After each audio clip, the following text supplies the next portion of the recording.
तो दोस्तों, आज बात करेंगे मूल पुस्तकें और गाइड। कौन सी पढ़नी चाहिए, कौन सी नहीं पढ़नी चाहिए।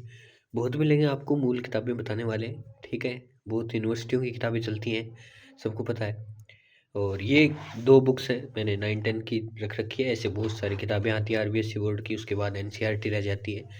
तो दोनों में थोड़ा सा कंपैरिजन करके मैं आपको एक चीज़ दिखाऊंगा, थोड़ी सी नोटिस करना। साइड बाय साइड कंपैरिजन रहेगा गाइड का और इसका। क्या चीज़ मिसिंग होती है, क्या चीज़ अलग होती है, सारी चीज़ें बताऊंगा।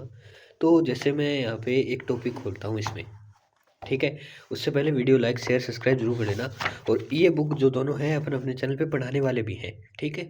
तो दोनों बुक अगर आप पढ़ना चाहें, अगर आप किसी की वैकेंसी की तैयारी करें, जैसे आने वाली एलडीसी भर्ती है, ठीक है, जो भी भर्ती है, तो हिस्ट्री और आर्ट एंड कल्चर का पोर्शन लगभग सभी भर्तियों में रहता है, ठीक है। तो ये दो बुक्स है, हिस्ट्री आर्ट एंड कल्चर और स्वतंत्रता आंदोलन वाली। तो ये दोनों बुक्स आप हमसे कवर कर सकते हैं। वीडियो 1-2 दिन में स्टार्ट कर देंगे अपन इसकी, ठीक है। बाकी कलाम की अपनी टेस्ट सीरीज है, वो चल ही रही है, वो आप देख सकते हैं। तो इसे खोलते हैं। तो इसमें पहला चैप्टर जैसे है, एक चीज़ आप देखेंगे कि अगर आप 9th-10th से पढ़ते हैं तो इतने में आपका काम नहीं चलेगा। जैसे आप कोई छोटे भर्ती की तैयारी कर रहे हैं, जैसे 10वीं लेवल तक का किसी में सिलेबस होता है, तो उसके काम चल जाएगा। लेकिन आप सेकंड ग्रेड की तैयारी कर रहे हैं, मतलब थर्ड ग्रेड हो, सेकंड ग्रेड हो या फर्स्ट ग्रेड हो, उसमें इससे काम नहीं चलता। आप 6 से लेकर 12 तक आपको पढ़नी पड़ती है सारी किताबें, तब आपका काम चलता है। तो मैं एक थोड़ा सा चीज़ इसमें दिखाऊंगा आपको। अब इतनी किताबें हो गई, उसके बाद आप क्या पढ़ेंगे। मतलब एक हिस्ट्री और आर्ट एंड कल्चर, सिर्फ मैं एक सब्जेक्ट की बात कर रहा हूँ, और अलग सब्जेक्ट भी रह जाते हैं।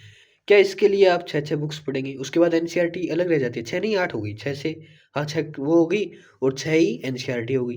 क्या एनसीईआरटी पढ़ेंगे? इसके बाद फिर गाइड रह जाती है कि गाइड भी पढ़नी चाहिए। लोग सजेशन देते हैं कि एक बार आप इनको पढ़ लो फिर गाइड पढ़ लो, या पहले गाइड पढ़ लो एक बार इनको पढ़ लो, वो एक ही बात है। अब इनको पढ़ना क्या पॉसिबल है? तो मैं कहता हूँ नहीं है। वैसे ये बुक्स हैं, अगर पढ़ने बैठो तो ये 2-2 दिन की नहीं है यार, इतनी सी है। लेकिन आप जितना इसमें पढ़ोगे उससे कई गुना इसमें है, आप आराम से कर सकते हो इस चीज़ को। तो मैं एक बार दिखाना चाहूँगा आपको साइड बाय साइड यहाँ पे, ठीक है। तो देखिए, जैसे ये मैंने कल इसमें से चैप्टर पढ़ा था पहला, ठीक है। तो पहले चैप्टर की मैं बात करूँ, यहाँ पे कालीबंगा सभ्यता दी हुई है। अब इसमें थोड़ा सा चीज़ों को देखना, इतने में कालीबंगा सभ्यता खत्म है। उसके बाद हाट गिलुंड बागौर गणेश्वर, और उसके बाद एक बेराट बहुत बड़ी सभ्यता है। उसमें मतलब बौद्ध धर्म के जो अभिलेख मिलते हैं, वो मतलब अगर उसका वर्णन करने बैठोगे ना तो सभ्यता बहुत बड़ी है वो बेराट। लेकिन इसमें कहाँ है भाई बेराट? मुझे नहीं दिख रही।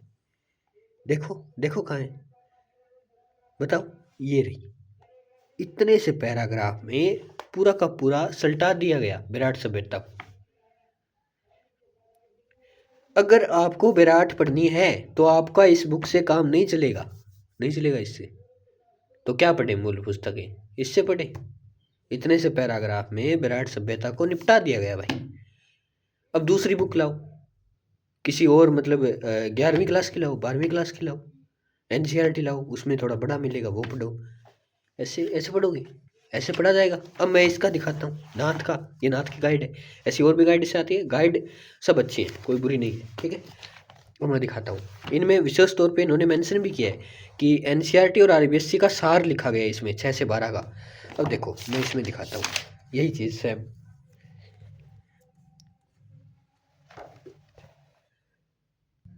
तो इसमें अपन ये देखते हैं, ये पहला सभ्यता वाला चैप्टर है, 1 से 10 नंबर पेज पे।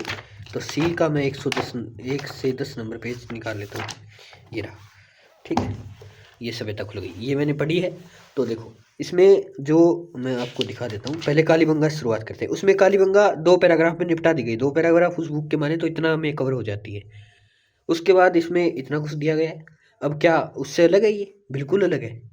ये नहीं है मतलब, उसमें जो नॉर्मल चीज़ें दी गई है उससे और भी बढ़कर है, इसमें डीपली है, यहाँ पर ख़त्म होती है, ठीक है। उसके बाद आती है हाड़। हाड़ यहाँ से लेके यहाँ तक है, रंग महल हनुमानगढ़। उसमें रंग महल का सिर्फ नाम दिया गया है, रंग महल।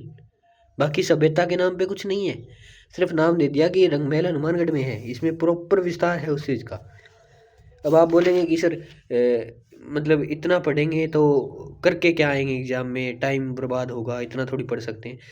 अरे भाई, जितना आजकल आ रहा है ना आरपीएससी में, मेनली आरपीएससी की बात कर रहा हूँ, उसके बाद आरएसएस भी जाते हैं। आरएसएस भी तो सीधा पूछ लेता है रंग महल कहाँ है हनुमानगढ़ में।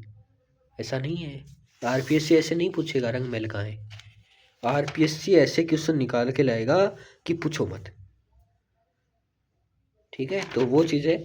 उसके बाद मैं आपको विराट दिखाता हूँ। ये देखिए, उसमें हमने तुलना की थी ना विराट की, इतना पैराग्राफ था। इसमें देखिए, विराट को यहाँ से शुरू किया गया है, विराट खत्म होती है यहाँ पे अवस्था में।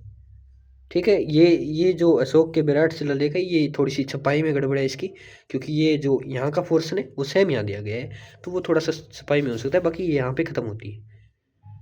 तो ये इतना कुछ क्या कचरा भर रखा है इसमें? कचरा नहीं है। ये जो आपकी हिंदी गद्य अकादमी की बुक आती है, एनसीईआरटी आती है, सबका सार इसमें लिखा गया है और यही आपके काम आएगा।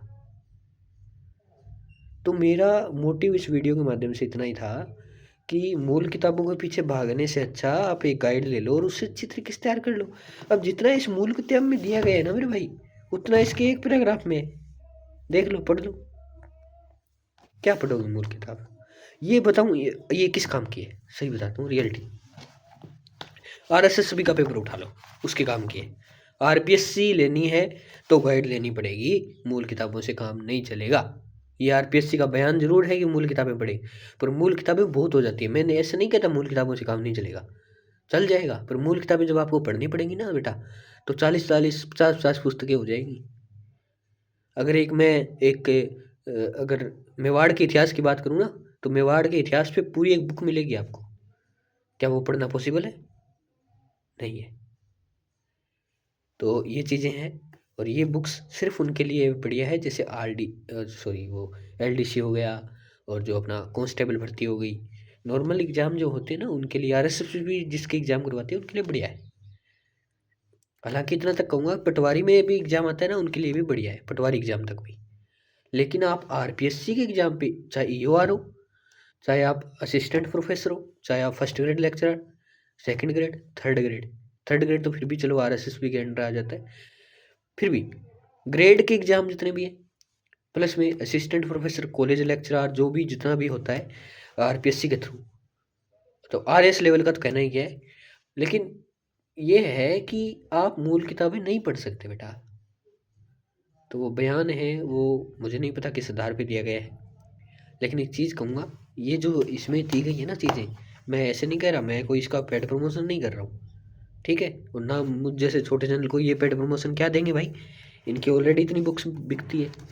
ठीक है, तो ये मैं पढ़ता हूँ पर्सनली, इसलिए पता है। ओके, एक लक्ष्य की गाइड आती है, वो भी बढ़िया है। गाइड सब बढ़िया है, बस पढ़ो, मैटर पढ़ो, सारा मैटर इसमें दिया गया है। आप इसे याद कर ले तो कोई चीज़ की चिंता ही नहीं है। इसके बाद आप एक पीवाईक्यू की बुक ले लो, कहीं किसी की भी, जिसमें पीवाईक्यू सोलो तरीके से पढ़ाए गए हो, एक वो पढ़ लो रिवीजन के तौर पे, बस कंप्लीट। तो ये चीज़ें हैं, आप पढ़ो इसको। आप तब भी पढ़ो जब आपका आरएसएसबी का एग्ज़ाम है। जैसे मान लीजिए अभी मैंने बताया एलडीसी भर्ती निकली हुई है, तो उसके लिए आप इसे पढ़िए, बहुत अच्छी बुक है। तो अब देखो, ये बुक्स जो है मैं एलडीसी के लिए या कोई भी आपका पेपर्स है उसके लिए करवाने वाला हूँ, जो पढ़ना चाहिए। ऐसा नहीं कह रहा मैं कोई ग्रेड का पढ़े भी ना इसको। जो पढ़ना चाहता है वो 2-4 दिन की बुक है, पढ़ सकता है, 5 दिन में आसानी से हो जाएगी। 5 दिन में कर लो, ज़्यादा से ज़्यादा 7 दिन लग जाएंगे, एक हफ्ते मान लो। एक हफ्ते की ये है, 5 दिन की ये, 10-12 दिन की बुक्स हैं दोनों, आप पढ़ सकते हो। 10-12 दिन में आपका एक सब्जेक्ट कवर हो रहा है। एक नहीं, वैसे आर्ट एंड कल्चर को अलग करें तो 2 सब्जेक्ट हो जाते हैं। हिस्ट्री और आर्ट कल्चर को जो है अलग अलग मान सकते हैं अपन, क्योंकि सब्जेक्ट तो अलग अलग ही है। ठीक है, अब मान लो कि फिजिक्स के 2-3 पार्ट कर दिए तो वो पार्ट कहलाएंगे उसके, लेकिन वो अलग अलग पढ़ने तो पड़ेंगे। वही बात है, अलग अलग। अब इसको एक साथ जोड़ दिया गया है, लेकिन ये है तो अलग अलग। तो वो चीज़ है, ये पढ़नी तो पड़ेगी, 2 विषय आपके कवर होते हैं। और एक चीज़ और बताता हूँ, ये जो है बुक्स आपको ऑनलाइन है तो पता नहीं मुझे, ऑफलाइन बड़ी आसानी से मिल जाती है, लगभग आती है 40-40 रुपए की आएगी शायद, 40-50 की। तो दोनों 100 के अंडर अंडर आ जाएगी। ठीक है, तो ये ले सकते हैं आप। ऐसी बहुत सी बुकें आती हैं, आपको सारी लेनी पड़ेंगी फिर। हाँ, नॉर्मल एग्ज़ाम है तो 10वीं तक का आपका ले लीजिए, काफ़ी है। मेन 9th एंड 10th की रहती है, उसके ऊपर आप बड़ा एग्ज़ाम दे रहे हैं तो 11वीं 12वीं की लीजिए। ठीक है, तब तक के लिए जय हिंद, जय भारत। और ये जो नात है ये 600 रुपये के आसपास आती है। अभी ये नया सिलेबस जारी होता है। ये तो मेरे पास सेकंड ग्रेड की है। अलग अलग एक एक विषय की भी आती है। आप आर्ट एंड कल्चर की अलग से ले सकते हैं, भूगोल की अलग से ले सकते हैं, और किसी को मतलब पटवारी की तैयारी करनी है पटवारी की ले सकते हैं।